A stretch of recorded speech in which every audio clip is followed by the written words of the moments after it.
Hello everybody, welcome to my YouTube channel. I am Chemistry. Today we are going to discuss adiabatic expansion. So let's calculate the Q, W, delta U and delta H in the case of adiabatic expansion.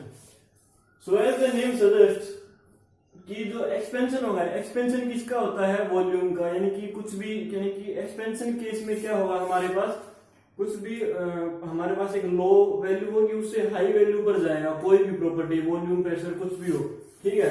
और adiabatic का मतलब क्या होता है कि हमारी जो adiabatic process होती है कि जो हीट होती है, heat is neither allowed to enter और लीव द सिस्टम, ना तो बाहर से हीट अंदर आती है सिस्टम में और ना ही सिस्टम के अंदर से बाहर हीट जाती है, यानी कि हीट का ट्रांसफर बिल्कुल जीरो होता है in an adiabatic process. So in an adiabatic expansion the value of Q is equal to zero. पहली चीज तो ये हो गई। अब हमें निकालना है, जैसे वर्क डन तो हम बाद में निकालेंगे, उससे पहले डेल्टा यू निकालते हैं। सो डेल्टा यू क्या होता है? Change in internal energy. Delta U किसके इक्वल था? जैसे हमने एक मोलर हीट कैपेसिटी पढ़ी थी, molar heat capacity at constant volume which is equal to the change in internal energy with the rise in temperature of the system through 1 degree Celsius with at constant volume. तो उसकी value क्या होती है? CV, change in internal energy, change in temperature through 1 degree Celsius, rise in temperature and eight constant volume. Okay, so then for a finite change,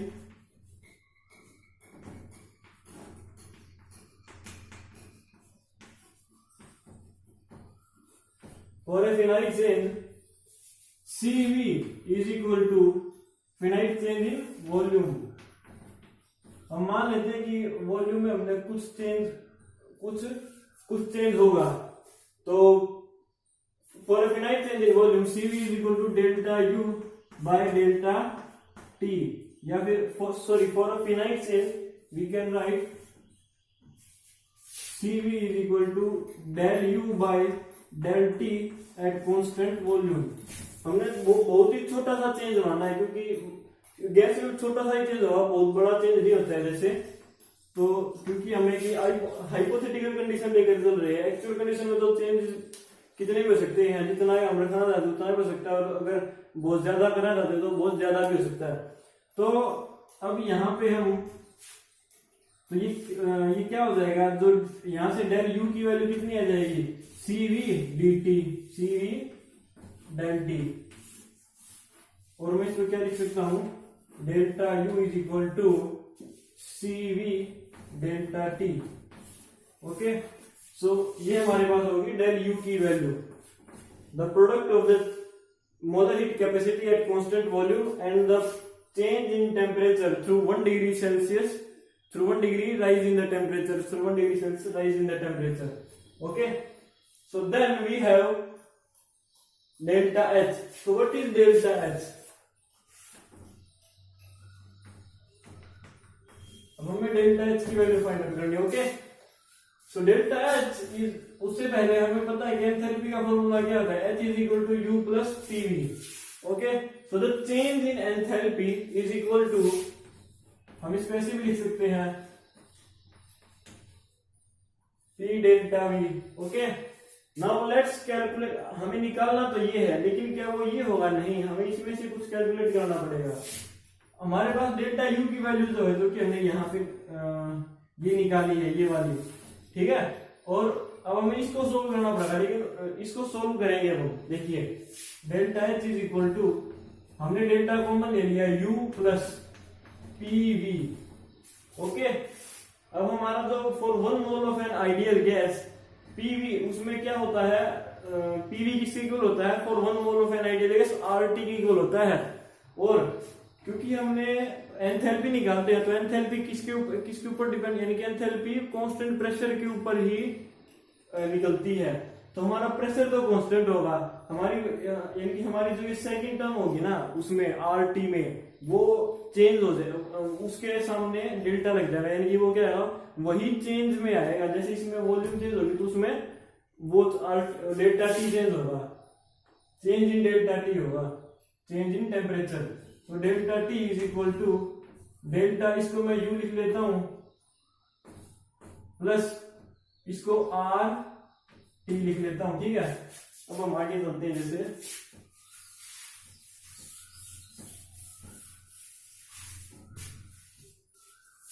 so delta U, delta H is equal to delta U plus R, हमारे पास constant है इसमें, अगर इस delta को यहाँ पे देखेंगे, आर का तो चेंज होगा ही नहीं, आर की वैल्यू तो सेम ही रहनी है चाहे कैसा भी सिस्टम हो, लेकिन जो टी है वो तो चेंज हो सकता है, तो आर डेल्टा टी, ठीक है। और चलिए अब हम यहाँ से यहाँ पे डेल्टा यू की वैल्यू रखते हैं, जो कि हमने यहाँ पे ये निकाल रखी थी, ये कितनी है, delta H is equal to delta U की जगह C V delta T plus R delta T, okay. And now delta H is equal to, यहां से डेल्टा टी कॉमन आ सकता है, तो C V plus R delta T, और delta H की वैल्यू कितनी हो जाएगी, ये जो है ये हमने कहां पे पढ़ा था, एक सीपी माइनस सीवी रिलेशन पढ़ा था आर के इक्वल, तो यहां से मैं सीपी की वैल्यू किसकी इक्वल आ जाएगी, सीवी प्लस आर, क्योंकि ये जो माइनस का सीवी, इसको अगर हम इज इक्वल टू के उस साइड लेके जाएंगे तो ये प्लस का हो जाएगा, और यहाँ पर हम इसकी वैल्यू जब यहाँ पर रखेंगे तो ये हमारे पास सी पी डेल्टा टी आ जाएगा। That is the change in enthalpy in an adiabatic expansion is equal to the molar heat capacity at constant pressure multiplies with the change in temperature, which is rise in 1 degree Celsius when we go from a particular state to a particular state. Now we have work done. So what is work done in an adiabatic expansion? Using first law of thermodynamics, delta U is equal to Q plus W. Okay, so Q adiabatic expansion में 0 होता है, delta U की value W की equal हो जाएगी, delta U की value W की equal, और डेल्टा U किसकी इक्वल है हमारा, CV डेल्टा T के, तो हमारा वर्क डन भी CV डेल्टा T की इक्वल आ जाएगा। इसका मतलब है कि हमारी जो तीन टर्म्स है, डेल्टा U, वर्क डन और delta H, they depend in the at delta T with the rise in temperature, that is they depend on the change in temperature in the case of an adiabatic expansion. So in an adiabatic expansion we have two types of processes, either a reversible process and an irreversible process. तो आइए अब हम reversible process को discuss करते हैं। सबसे पहले reversible process क्या होती है,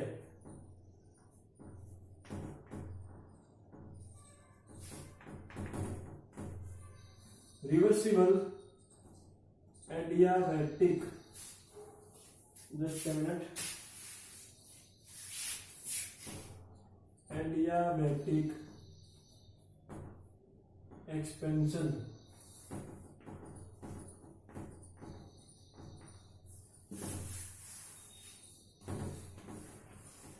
तो हमारी जो रिवर्सिबल एडियाबैटिक एक्सपेंशन होगी, रिवर्सिबल मतलब कि कोई ना कोई ड्राइविंग फोर्स होगी और एक अपोजिंग फोर्स होगी। जो ड्राइविंग फोर्स होगी वो अपोजिंग फोर्स से थोड़ी सी ज्यादा होगी, जिसके कारण की जो हमारी प्रोसेस है वो रिवर्सिबल प्रोसेस होगी। और एडियाबैटिक मतलब कि कोई हीट ना तो सिस्टम के अंदर आएगी ना सिस्टम से बाहर जाएगी। और एक्सपेंशन का मतलब क्या है कि कोई ना कोई प्रॉपर्टी लो वैल्यू से हाई वैल्यू पर जाएगी। देन अब हमारे पास दो एक्सप्रेशन होती है। एक तो होती है टेम्परेचर और प्रेशर के बीच में रिलेशनशिप, टेम्परेचर और वॉल्यूम के बीच में रिलेशनशिप, और टेम्परेचर और प्रेशर के बीच में रिलेशनशिप। तो पहले हम relation between temperature and pressure निकालते हैं। Temperature and volume, relation between temperature and volume. यहां पर हमें क्या करना है, late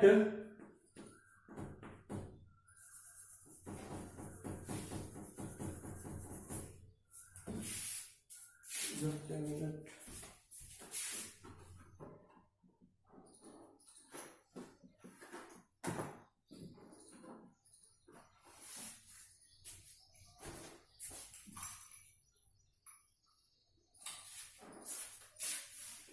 Let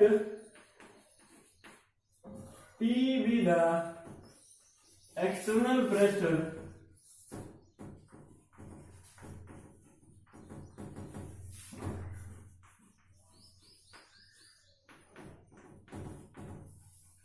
and delta V with the increase in volume.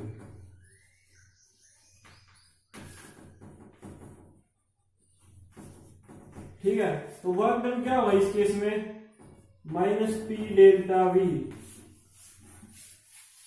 क्योंकि जो हमारा एक्सपेंशन के केस में वर्क डन की वैल्यू कन्वेंशन के अकॉर्डिंग नेगेटिव आती है। पी हमारा एक्सटर्नल वर्क, एक्सटर्नल प्रेशर है जो कि हमने कांस्टेंट लिया है, ठीक है, एक्सटर्नल प्रेशर तो एक ही रहेगा कांस्टेंट, वो कांस्टेंट है, और डेल्टा भी चेंज होगा क्योंकि एक्सपेंशन का केस है, तभी तो होगा। अगर ऊपर वाला प्रेशर एक्सटर्नल प्रेशर कम होगा तो वॉल्यूम एक्सपेंड होगी from V1 to V2 volume. Then और हम जैसा कि हमें पता है कि अभी अभी हमने डेल्टा यू और डब्ल्यू के बीच में रिलेशन निकाला था कि एडियाबैटिक एक्सपेंशन के केस में डेल्टा यू और डब्ल्यू किसकी इक्वल होता है, डेल्टा यू जो सीवी डेल्टा टी की इक्वल होता है ना, यही डब्ल्यू टी इक्वल भी होता है, दोनों की वैल्यू यही होती है in adiabatic expansion. So in the case of reversible expansion, because in reversible expansion we have maximum work done, so we can take this value and the CV delta T is equal to minus P delta V। और अब अगर हम इसको small change के लिए लिखें तो हम इसको क्या लिख सकते हैं, CV dt is equal to minus P dV। Okay, अब हमें क्या करना है, जो हमारी 1 मोल ऑफ आइडियल गैस होती है उसके लिए हमारी जो पीवी, उस पीवी की वैल्यू किसकी इक्वल होती है, आरटी की इक्वल होती है। So PV CV DT is equal to, minus का साइन आएगा यहाँ पे, पी की जगह R T by V and DV. Okay, now CV DT, ये टी नीचे आ जाएगा, DT by D side is equal to the जो आर है ना, आर हमारा कांस्टेंट होता है, minus R by V and D V. अब हम इसको इंटीग्रेट करना है दोनों साइड, कहां से कहां तक, इसमें तो हम करेंगे T1 से T2 तक। Okay, from initial temperature to और final temperature, and the final temperature we have to calculate this, and in this case we have to calculate it from volume V1 to volume V2 because this is the case of an expansion. So in the case of expansion, some property goes from a low value to a high value, that is the volume, and in this case the volume goes from a increase from value of V1 to value of V2. Then we have, अब हमें इनका integration करना है, ठीक है। इसका integration क्या होगा, सीवी की वैल्यू, सीवी तो कांस्टेंट है, ठीक है, और dt बाई टी का यानी कि 1 बाई टी dt का इंटीग्रेशन क्या होता है, ln t। Okay, T1 to T2 is equal to, same इस साइड है, माइनस माइनस इधर आ जाएगा, r हमारा कांस्टेंट है, और 1 बाई v dv का इंटीग्रेशन क्या होगा, ln v from volume V1 to volume V2। Okay, then the CV and ln t को अब T1 टू T2 लिखना है, क्या इसको क्या लिख सकते हैं, ln T2 by T1। Similarly side minus r ln V2 by V1। So CV ln T2 by T1 is equal to, ये जो माइनस साइन अगर हम इसको प्लस में करना है तो क्या करना होगा, ये तो इसको हम, ये जो फ्रैक्शन है ना, हम इसको रिवर्स कर देते हैं, r ln V1 by V2। अब ये प्लस का होगा क्योंकि पहले V1 नीचे था तब जब ये माइनस का था, अब हमने V1 और V1 ऊपर V2 डिनोमिनेटर में ले लिया तो उससे क्या होगा, ये प्लस की टर्म हो जाएगी। So this is our relation. Now there is another thing, अभी रिलेशन पूरा नहीं हुआ है, तो ये CV हम इसको इस साइड लेके जाते हैं, ln T2 by T1, T2 by T1 is equal to R by CV ln V1 by V2। मैं ऊपर सोचता हूँ, यहाँ पर लिखेंगे हम,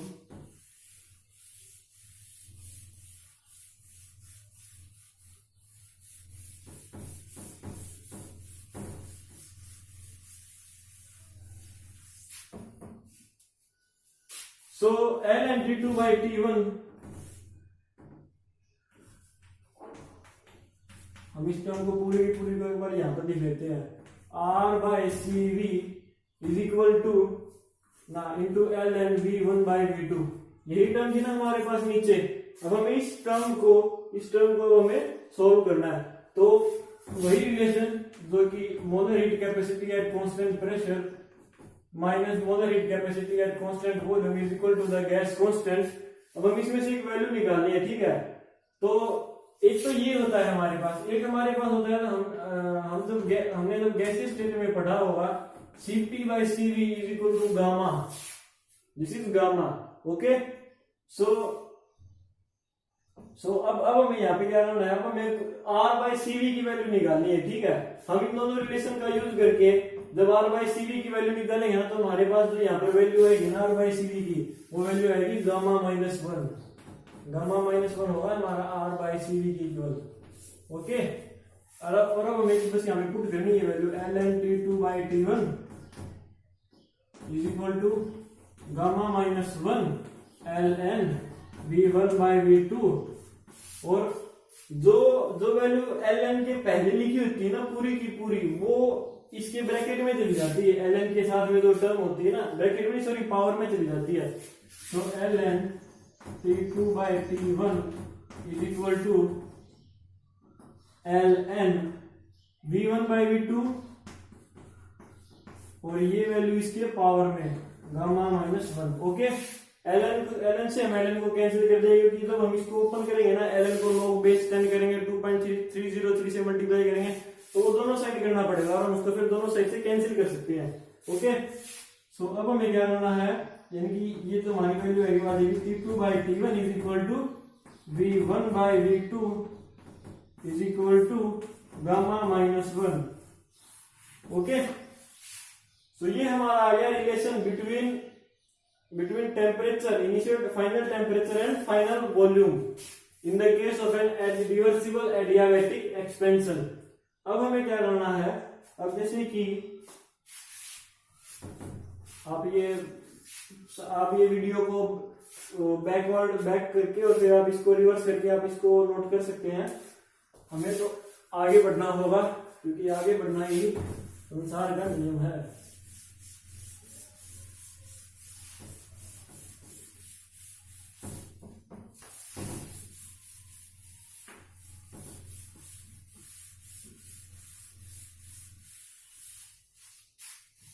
सो अब हमारा जो ये रिलेशन आया, relation between temperature and volume, इसमें जो अगर T2 T1 से ज्यादा है, वो जो ये V1 है ना, ये जो V1 है ये V2 से ज्यादा है, ठीक है।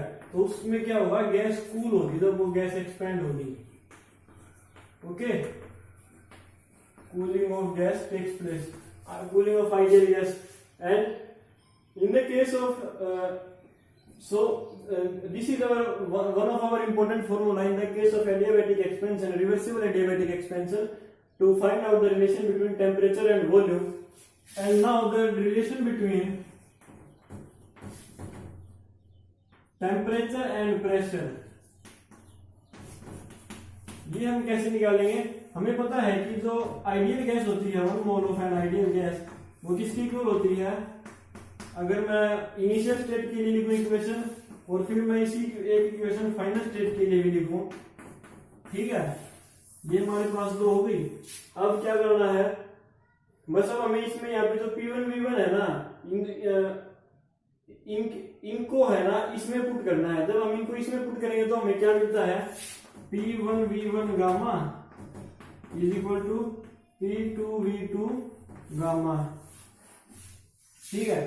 हमारे पास ये इक्वेशन आ गया। अब इस इक्वेशन की मदद से, ये इक्वेशन हमने इन दोनों में से निकाली है, अब इस इक्वेशन की मदद से हम क्या निकालेंगे, हम निकालेंगे the relation between temperature and pressure, क्योंकि V1 by V2 गामा की वैल्यू, V1 by V2 की कॉमन ऑफ गामा, अब हम उसको फिर यहाँ पर पुट कर देंगे, और फिर यहाँ से हमारी वैल्यू जो एक नया रिलेशन आएगा वो आएगा T2 by T1 gamma is equal to P1 by P2 1 minus gamma.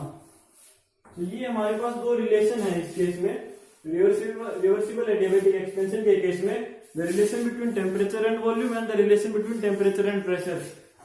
तो पहला ये है टेम्परेचर और वॉल्यूम के बीच में, जो कि बड़ा ही इंपॉर्टेंट रिलेशन है to find out our numericals in the case of our NTA NEET vapour gate का वेपर होता है, बार्क का एग्जाम होता है, डीआरडीओ का एग्जाम होता है, वहां पर केमिस्ट्स की पोस्ट निकलती हैं, वो गवर्नमेंट जॉब होती हैं, तो हम उनमें ये ऐसे ऐसे क्वेश्चन ही आते हैं इन्हीं फॉर्मूलाज पे बेस्ड। कोई ट्रिकी सा क्वेश्चन पूछ लेंगे, अगर आप जैसे कुछ भी बता रहे हैं आपको इस फॉर्मूले पर, तो आप ये फॉर्मूला अप्लाई करके आपको वो क्वेश्चन इजीली सोल्व कर सकते हो। और ठीक ऐसे ही ये फॉर्मूला है relation between temperature and pressure, in पर भी बहुत ही अच्छे क्वेश्चन बनते हैं। हम आपको जब ये हमारी थर्मोडायनेमिक्स कंप्लीट हो जाएगी तब मैं आपको एक क्विक रिवीजन का एक वीडियो बनाऊंगा, उसमें सभी फॉर्मूलाज एक ही वीडियो में याद करवा देंगे हम आपको। Okay, in the case of irreversible adiabatic expansion we have two cases, like in the case of isothermal expansion, isothermal irreversible expansion, we have two cases, free expansion and intermediate expansion. So similarly in the case of irreversible adiabatic expansion we have two cases, free expansion and intermediate expansion.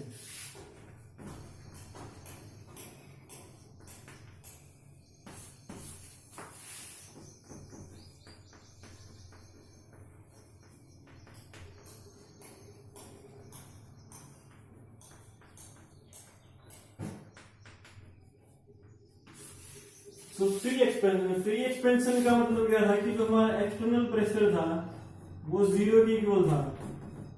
Okay, अब हमारा pressure zero हो गया तो हमारा work done भी gas का zero हो गया। और क्योंकि एडियाबैटिक एक्सपेंशन में हमारी जो डेल्टा यू थी, चेंज इन इंटरनल एनर्जी, वो वर्क डन की इक्वल था। अगर हमारा वर्क डन जीरो हो इस केस में तो हमारी डेल्टा यू भी जीरो हो गई, वर्क डन भी जीरो, हमारा डेल्टा यू भी जीरो हो गई। और फिर हमने आइडियल गैस में क्या होता है, आइडियल गैस में डेल्टा यू किसके ऊपर डिपेंड करती है, सिर्फ और सिर्फ टेम्परेचर के ऊपर डिपेंड करती है। इन the case of an ideal gas the change in internal energy is the only the function of temperature. और तो अगर डेल्टा यू जीरो इस आइडियल गैस के केस में, तो हमारा चेंज इन टेम्परेचर भी जीरो होगा, क्योंकि ये दोनों एक दूसरे के ऊपर डिपेंड करते हैं। एक चीज जीरो है तो दूसरी भी ऑब्वियसली जीरो ही होगी। अगर हमारा टेम्परेचर जीरो है तो हमारी डेल्टा एच की वैल्यू भी जीरो होगी, क्योंकि हम डेल्टा एच को क्या लिखते हैं, delta U plus delta N R T. T zero है, डेल्टा यू जीरो है, ये पूरी टर्म जीरो, ये भी जीरो, तो ये डेल्टा एच भी जीरो इक्वल हो गया। और इसीलिए हमारा जो फ्री एक्सपेंशन है उसमें हमारी हर एक जो टर्म होती है वो जीरो की इक्वल होती है, डेल्टा टी भी जीरो, डब्ल्यू भी जीरो और डेल्टा एच भी जीरो। ठीक है, तो ये हमारा हुआ free expansion. Then we have adiabatic expansion. Adiabatic expansion के केस, एडियाबैटिक एक्सपेंशन नहीं, यहां पे आएगा इंटरमीडिएट एक्सपेंशन, सॉरी।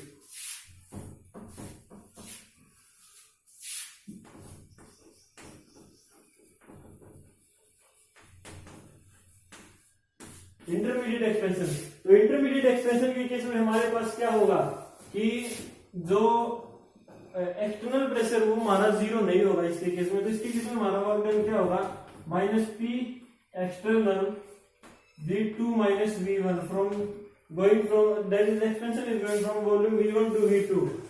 so हमारे पास ये वैल्यू आ जाएगी P डेल्टा V और P V2 minus V1 minus होगा एक्सपेंशन के केस में, क्योंकि वर्क डन की जो कन्वेंशन है एक्सपेंशन के केस में, expansion of an ideal gas, उसमें यही वैल्यू आती है। तो अब हम आगे चलते हैं। अब इसमें हमारी ये जो वर्क डन है डेल्टा यू की इक्वल होता है एडियाबैटिक एक्सपेंशन के केस में। So work done delta U किसकी इक्वल है, सी वी डेल्टा टी के। डेल्टा टी को मैं क्या लिख सकता हूँ, T2 minus T1 minus P V2 minus V1। इस टर्म को मैं प्लस की करने के लिए, यहाँ पर प्लस करने के लिए इसको आप उल्टा कर देते हैं, CV T2 minus T1 is equal to P V1 minus V2। Okay, V1, अब ये टर्म प्लस की होगी हमारी। अब हमें क्या करना है, P की जगह हमें नहीं, V की जगह for 1 mole of an ideal gas PV is equal to RT। फिर से हमें वही काम करना है, So CV T2 minus T1 is equal to P, इसके लिए हमें क्या लिखना है, RT1 by P1 minus RT2 by P2। ये प्रेशर हमारा एक्सटर्नल प्रेशर है, तो मैं इसको P नीचे E से PE से डिनोट कर देता हूं, ठीक है। तो अब यहां से क्या को बना सकता है, R को बना सकता है।